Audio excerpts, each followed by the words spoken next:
Our C-SPAN crews at the World War II Memorial, where an event will take place later today, which you can see on C-SPAN. You'll see that during the course of the morning. And as we talk with Paul Rieckhoff, he's the CEO and founder of Independent Veterans of America.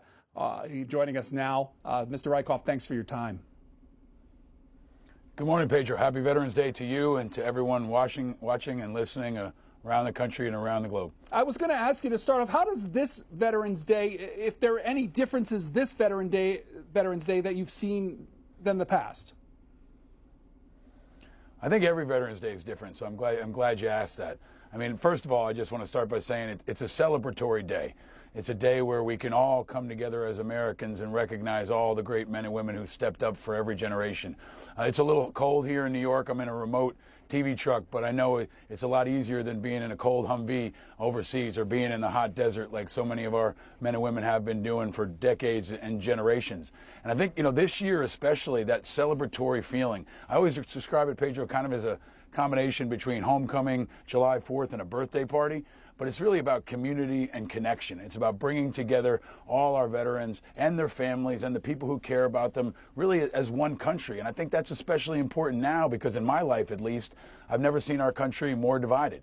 There aren't too many common places and common ways we all come together as Americans. And Veterans Day should be a day where that is really prioritized, where it's sacred, where maybe we can put the political guns aside, our political differences to the wayside, and we could come together and honor these men and women and honor each other and the spirit of America and the values that those veterans all represent. And especially right now, I think, so many folks are divided between Republicans and Democrats. And the truth is, most veterans are independent and somewhere in the middle. And maybe we can be a connective tissue or at least a pause on this one day to bring this great country together, no matter what your political background or who you voted for. And does that even take place as things that we've been talking about, the shutdown, particularly as it does impact veterans and other related issues? Can veterans, do you think, still rise above that, or at least those you represent?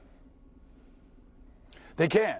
They're going to do it, in Veterans Day parades and at elementary schools and at breakfasts all around the country today. I think you're going to see them as an example. And that's really what I'd encourage folks to think about, especially if you are a veteran. Today is a day to kind of wear your veteran status with pride and also to be a teacher, to explain to people what it's like to put, your country over your party, to put your own personal well-being to the side in support of a mission. And when you see those veterans walking around or you see them on television or you see them online, I think they can be a true north, an inspiration, and a powerful reminder that veterans are really not just at the tip of the spear in our wars, but also in our policy and in our politics. When the shutdown happened, as it continues, roughly 45% of federal workers are veterans. So that includes all the civilian workers at the Pentagon who are standing guard for our national security, who served in uniform and wanted to continue to serve. Those folks have been really hard hit. Air traffic controllers, they're folks that often learn those skills in the military. So many folks all across our federal government and through its programs have been dramatically impacted, but veterans are especially hard hit. And I think that should be kind of a mirror into our society. When you think about what the Republicans or the Democrats are saying, I think what you should be listening to, maybe most of all, is what are the veterans saying? Because they're more than a canary in the coal mine. They're kind of the soul of our country, and they represent our values. And if veterans are being left out hungry, if veterans are being cut from their jobs, if veterans don't have the benefits they need, then I think that should be a wake-up call for all Americans about how our priorities might be out of whack. Mr. Rieckhoff, one of the things we saw emerge from the Senate yesterday was this appropriations bill that specifically dealt with military issues, $153 billion plus for discretionary funding for the VA, defense programs, $263 billion for veterans benefits. When you see figures like that, put that in perspective to those that you represent. How does that type of money help those you represent? Well, for some of them, it's life and death. That can be, disability benefits. It can be a housing allowance if you're in the military. I think it's important to take a step back and understand dining facilities on military bases have been closed during the shutdown. they were not able to feed our troops in the same way we normally did. So that should be kind of a clarifying moment for folks. Yes, there's a trickle-down effect across the Department of Defense and the Department of Veterans Affairs especially, and those are kind of the two prongs that impact veterans most directly. But I think if you think about it, we have veterans who are on food stamps, who are dependent on food stamps. They've been adversely affected. You have veterans who are standing guard at the Pentagon who haven't gotten paid for a month, and their active duty military compatriots right next to them have been getting paid. So I think that, that's a good thing to prioritize. But I also think this shutdown was different because there wasn't an exception created for military folks. Usually the parties come together and say, you know what, we're going to continue this shutdown. We may disagree, but let's make sure our troops get paid. That didn't happen this time. And I think that's a real insight into how our politics have gotten even more toxic, even more damaging, and most directly, take a big step back, it impacts our national security. When our troops don't know if they're getting paid, if our military families don't have stability, that weakens morale, and that has our enemies celebrating. So I think we've gotten caught in a lot of infighting over the last couple weeks around the shutdown, and we forget to step back and think, how would Vladimir Putin look at this? And I think Vladimir Putin and our enemies around the globe would be happy to see our military and our veterans community especially hard hit, weakened, and the morale damage. They're going to step up. They always do. And maybe that's another example for this country, especially on today. But they shouldn't have to, especially in times like this when we really need unity. We really need to find ways to come together and move forward. I think veterans can be kind of a North Star for our country. They always are, but especially on a day like today, a week after an election, and as we're coming out of this, hopefully out of the shutdown. Paul Rieckhoff joining us, and if you want to ask him questions, to Democrats 202-748-8000, Republicans 202-748-8001, Independents 202-748-8002. And if you are active or former military and you want to hear from Paul Rieckhoff, call that line 202-748-8003. And you can also use that same line if you want to text us your thoughts this morning. Again, another shot of the World War II memorial there in Washington, D.C. Mr. Rieckhoff, about your organization, what's the central goal? To try to provide leadership for America that everybody's looking for. Most of America is politically homeless. Almost 50% of Americans now are unaffiliated or politically independent. That's how it started. George Washington was our last independent president, and he warned us against the dangers of the party. And if there's ever been a time that's a more glaring example of how damaging the parties can be, it's the last couple of weeks. And we've found that a lot of veterans want to serve. They want to run for office. They want to give back to their community, but they don't want to take a partisan path. And the truth is the Republican Party has gone very far to the right. The Democratic Party has gone very far to the left.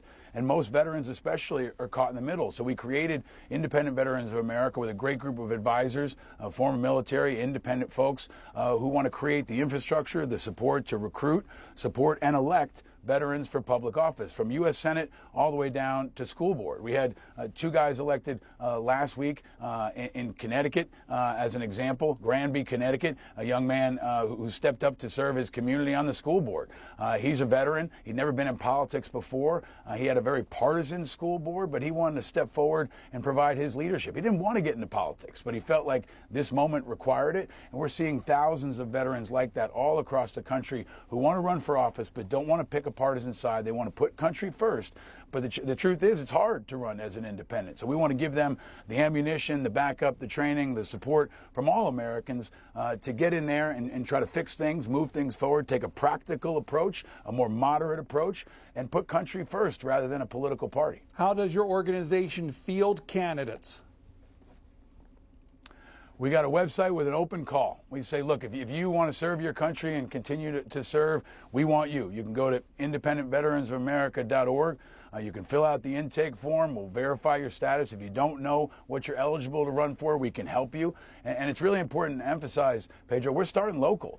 We need people for county seats, for city seats, for school boards. If you've never run before, your local school board might be the place to start. But we're also supporting candidates all the way up to the Senate.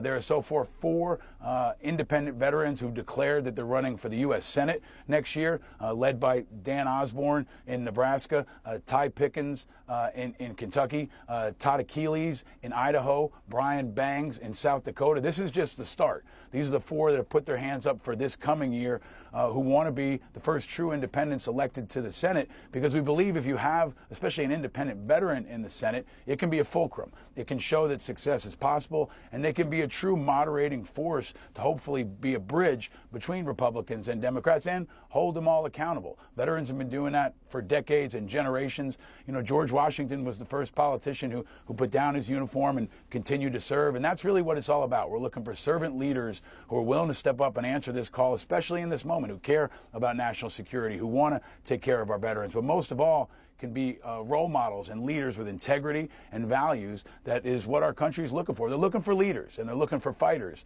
and we're trying to recruit them and get them elected, Pedro. Again, 202-748-8003. If you are active or former military, retired military is Andrew's status. He's in Virginia. You're on with Paul Rieckhoff of Independent Veterans of America.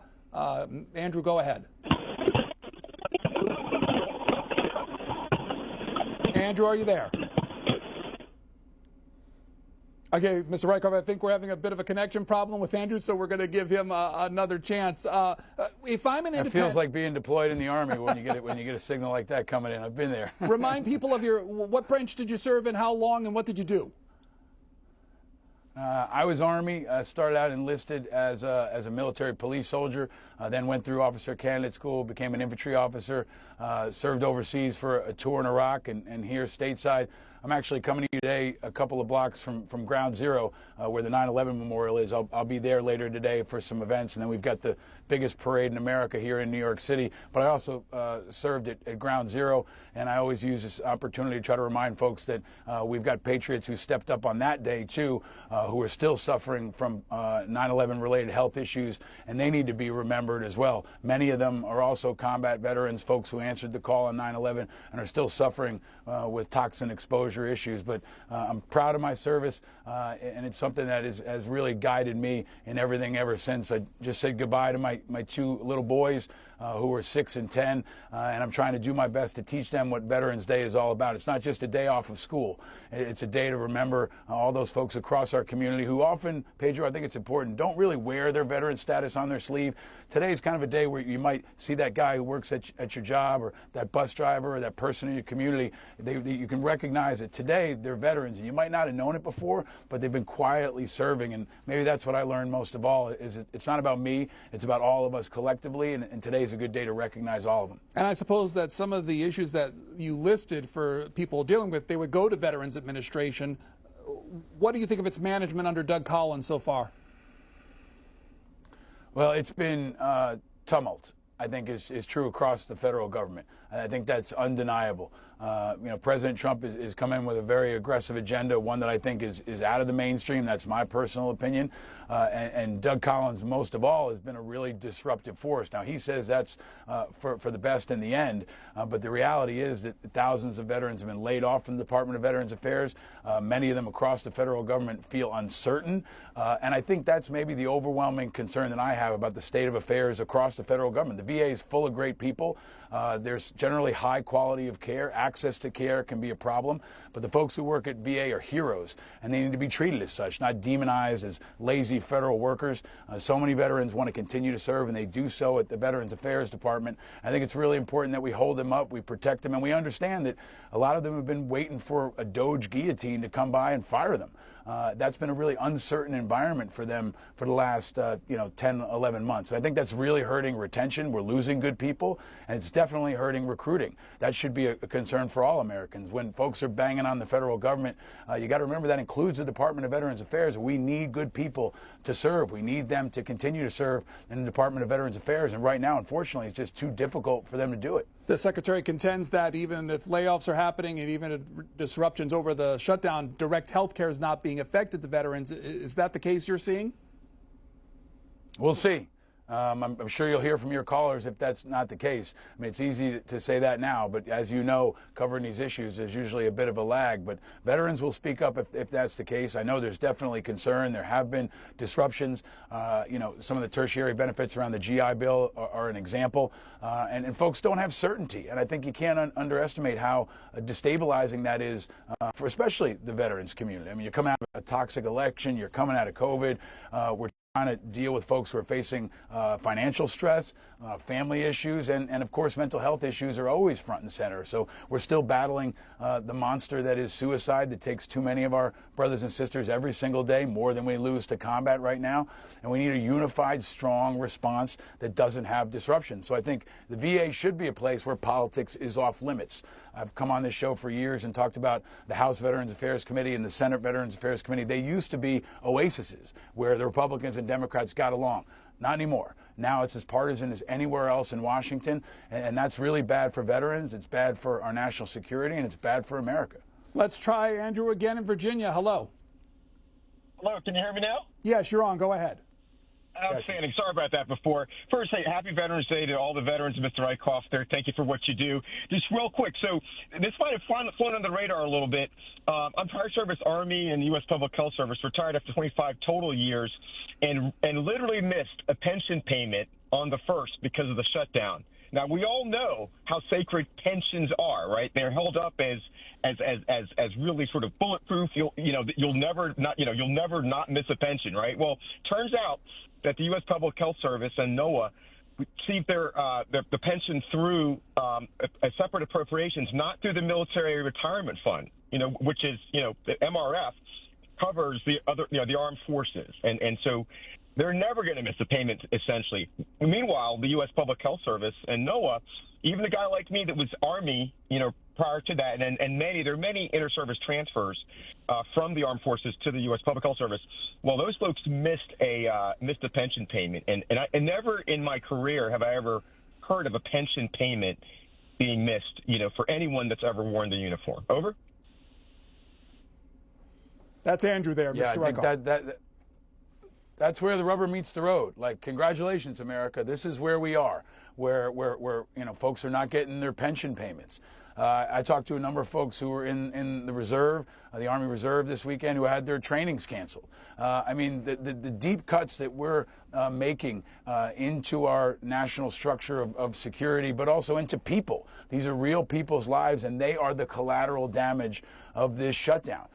And I think, look, pox on all houses here. I think that the president and Congress and the Democrats should have come to an agreement. But the truth is that the Democrats, did hold out here, and I hope that they would come to the table and find a way to move it forward, and they didn't.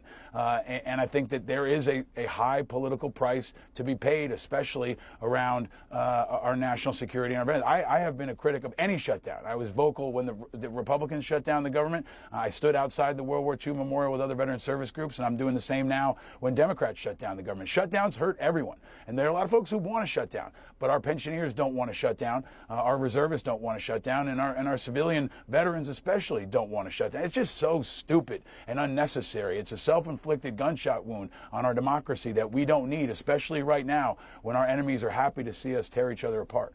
Homer joins us from Louisiana, a Vietnam veteran. Hello.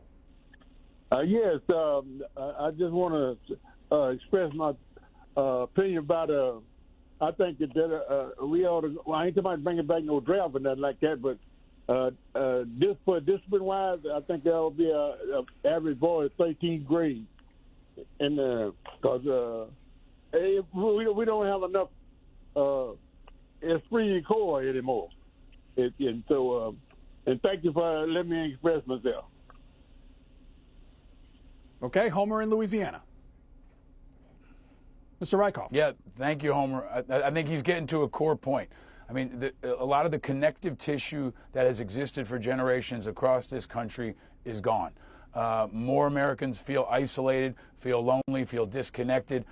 Folks aren't, especially young men and young women, aren't going to religious services as much. They're not playing sports as much. They're not involved in clubs and groups. And the military and military service was a connective tissue that forced everybody to figure out a way to work together. I don't support a draft unless there's a war. I think that's an important question to ask everyone who's banging on the drums right now, for example, for more war with Venezuela. Are they willing to ask people to serve, or is it going to be the rise of a new generation of chicken hawks who are happy to send other people's kids to fight and die? I think national service would be a good thing. The all-volunteer military has been tremendous for our fighting force. We have the greatest military the world has ever seen. But it might not be the best thing for our democracy, because you've got a small percentage of people people, less than 1/2% who continue to serve over and over again, and the rest of the country largely lives life uninterrupted when it comes to public service. So I'm all for efforts to create national public service. It doesn't have to just be the military. It can be City Corps, Peace Corps, Marine Corps. It can be all of them together. I think some brave politicians have started to float this issue, but I think we're ultimately going to need presidential leadership, and we're going to need Congress to take it on and recognize it's not just about creating soldiers and Marines and service members. It's about creating a stronger America, a place where we all have shared values, we all have a common experience, and we have friendships. Everybody who's watching today who's a veteran or knows a veteran knows that you come out of the military with friendships with people from all different backgrounds, all across this great country. I have friends in almost 50 states that I've met in the military, and that's been missing, especially in this latest generation. And I think we need brave politicians and more Americans to step forward and say they want something different. Let's hear from Earl. Earl in Georgia, a veteran. Earl, good morning. Happy Veterans Day. You're on with our guest. Go ahead. Good morning. How you doing, my brother? You know, Hello, sir. I used to say something. You know, it's one thing that I really, when I came back from over Saudi Arabia, you know, people looked at soldiers as, you know, like they was nothing. You know, people don't realize that when you are a soldier, you out there on that front line, you back and resting. And I think that the soldiers should be better taken care of, you know, because we the one that's out there on that front line, allowing them to rest at night, allowing them to sleep at nighttime. And there's so many call in and talking about the military and all the right here. Why don't they just see what you and I have seen? And they will understand how we feel and what we feel. Okay, last thing I want to say, it's like today, you know, I got to go to work on Veterans Day. I was out there talking to kids and stuff, let them know, hey, I was glad to serve, and I will serve again right now. I'm 68 years old, and if I get called to go, my rucksack, my pack is ready to go right now. Thank you, my brother. God bless you. I love you, and I feel your pain. That is Earl in Georgia. Thank you, Earl. I think you're what it's all about. You're the kind of leader that we need now more than ever. And I think you touch on something that is really, really important. I want to encourage veterans, especially who are watching, to come on out today. Come on out of your house or your job. You might have to, you know, come out after a double shift. But today's the day to remember you're not alone. There is a community out there that understands you, that respects you, that loves you, and that needs you. Especially to our older veterans that sometimes feel forgotten. We need you to mentor and support the next generation, not just the veterans, but also young people. They need your example. And there's been a lot of reason to pull back from getting out in the streets or coming out in your community. There's been so much politics everywhere, and people feel like they sometimes need to pull back and just watch another football game. And I understand that. I feel the same way oftentimes. But Veterans Day is a day to come home to your community. And if you can't do it in person in your town or in your city, you can do it online. There's a lot of virtual town halls and virtual veterans meetings that are happening, or you can go to any one of the very high number of places that has free food today, and you can go in and get a free meal, and you'll run into other veterans. But today especially, come on out. It's not just about you. It's about continuing to serve. We need you now, especially in these divisive times in America where a lot of folks are frankly scared. They're worried. They don't know what's next. They need your leadership. They need your strength. And maybe most of all, they need your example. Mr. Rieckhoff, you are more than aware probably of that recent speech by the Defense Secretary, Pete Hegseth, to generals, where he said that, talked about this issue of a, quote, woke military, decried, quote, fat generals, according to this write-up from NPR, ordered women in the military to meet highest male standards, all under the umbrella of something called warrior ethos tasking. I want to ask you about the message that he's sending, and did you think it was a wrong one? Yes, I thought it was the wrong one because I think everything has gotten overtly political, and this has been, in my view, the most overtly political and politically extreme defense secretary we've ever seen. This is not a moderate guy cut from the mold of previous defense secretaries. This is a hyper-political leader who is, in my view, kind of waged a culture war against the Pentagon. Now, yes, we need high standards. Yes, we want people to be fit.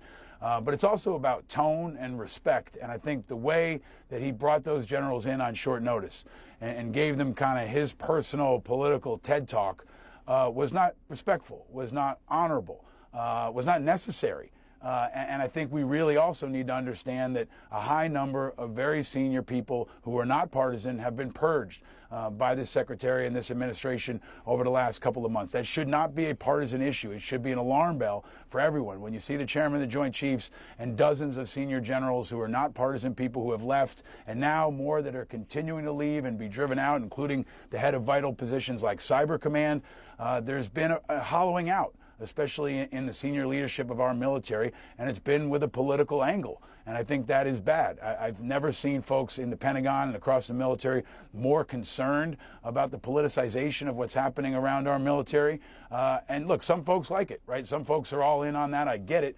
But I don't think that's the majority. I think the majority generally view the Pentagon especially as a place where politics is supposed to be off limits.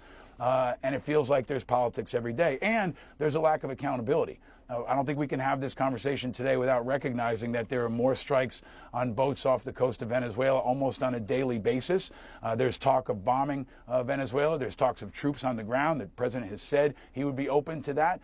And there's been no oversight or accountability from Congress. Congress has a sacred obligation to declare war. And I know we haven't done it since World War II, but that doesn't mean we shouldn't. There should be consultation with Congress and both parties. There should be, I think, approval from Congress and both parties, and there should be a real conversation with the American people about why the president thinks this is necessary, what the cost could be, and to brace America, because it's real easy to start wars, and as our veterans especially know, it's really hard to end them. And I think anytime we're having a discussion about killing bad guys, we also have to understand we're having a discussion about creating more veterans, because every time you launch a missile or you fire a strike, you're putting men and women in harm's way. And we have to ask the president or anyone else who wants to do that, how many Americans are you willing to lose? Are you willing to send your own kids? That's a question I think we should be asking, the president and anyone who wants to send young men and women to die. Are you willing to send your own kids or grandkids for this cause? And if not, why not? That's a question I think we need to push in front of more of them, especially in the next couple of weeks. One more call, and this will be from Clarence in Long Island, a Vietnam veteran. Yes, good morning, Mr. Rieckhoff. Welcome home.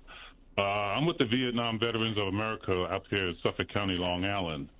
And I speak to a lot of incarcerated veterans, a lot of veterans in vets court, and a lot of veterans on the street. These young veterans need the Independent Veterans of America. We need you to set tables up at the VA. We need you to recruit these kids because we're aging out. We're definitely aging out. These young kids got to get into different VSOs. They got to keep the VA open, because once we age out with these community outreach centers, I'll tell you, once we age out, the VAs are going to shut down. They'll probably privatize, and these young kids are going to be out there without a paddle.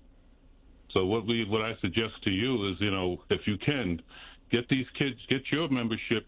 You got to increase your membership, like the VFW, the American Legion, the AMVETS. You got to get these kids out there so they can get the information and keep the We came home and we fought. We had nothing.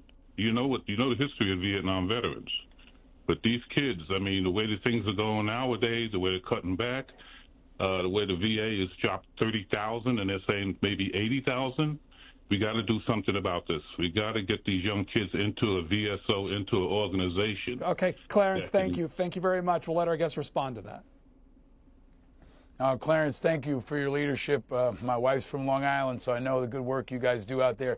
I think it's important for folks to remember that, for example, the Veterans Day Parade happening here in New York City started out as a march, because Vietnam veterans were not welcomed in this city. They had to come across the Brooklyn Bridge, and they went past City Hall because they were not welcomed by the mayor and by the establishment, and that was true in large parts of this country. So there's a very important activist component to veterans all the way back to George Washington, the Bonus March. If you want to understand the activism and the history of almost every step toward justice in this country, veterans have been the backbone of that. And what's happening now that I think the caller touches on is very important is we're having a seismic demographic shift.